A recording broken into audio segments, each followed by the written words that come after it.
ಪ್ರಭು ಕ್ರಿಸ್ತರಲ್ಲಿ ನನ್ನ ಒಲುವಿನ ಸೋದರ ಸೋದರಿಯರೇ, ಇವತ್ತಿನ ಶುಭ ಸಂದೇಶ ಮಾರ್ಕ ಅಧ್ಯಾಯ 1 ವಾಕ್ಯ 35 ತಿಳಿಸುವುದೇನೆಂದರೆ, ಬೆಳಗಾಗುವ ಮೊದಲೇ ಅವನು ಎದ್ದು ನಿರ್ಜನ ಸ್ಥಳಕ್ಕೆ ಹೋಗಿ ಪ್ರಾರ್ಥಿಸುತ್ತಿದ್ದರು. ಚಿಂತನೆ: ಯೇಸು ನಮಗೆ ಮೌನ ಮತ್ತು ಏಕಾಂತತೆಯ ಶಕ್ತಿಯನ್ನು ಕಲಿಸುತ್ತಾರೆ. ದಿನದ ಗದ್ದಲ ಪ್ರಾರಂಭವಾಗುವ ಮೊದಲು ಅವರು ತಂದೆಯೊಂದಿಗೆ ಏಕಾಂಗಿಯಾಗಿರಲು ಆರಿಸಿಕೊಂಡರು. ಪ್ರಾರ್ಥನೆಯು ಅವನ ಧ್ಯೇಯದಿಂದ ತಪ್ಪಿಸಿಕೊಳ್ಳುವ ಮಾರ್ಗವಲ್ಲ, ಆದರೆ ಅವನ ಶಕ್ತಿಯ ಮೂಲವಾಗಿತ್ತು.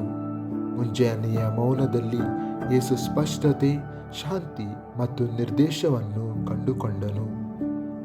ಪ್ರಾರ್ಥನೆ: ಕರ್ತನಾದ ಯೇಸುವೇ, ಮೌನ ಮತ್ತು ಪ್ರಾರ್ಥನೆಯಲ್ಲಿ ತಂದೆಯನ್ನು ಹುಡುಕಲು ನೀವು ಬೇಗನೆ ಎದ್ದಿದ್ದೀರಿ.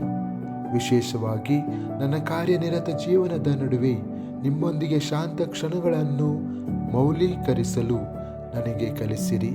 ನಿಮ್ಮೊಂದಿಗೆ ಆಳವಾದ ಸಹಭಾಗಿತ್ವಕ್ಕೆ ನನ್ನನ್ನು ಸೆಳೆಯಿರಿ.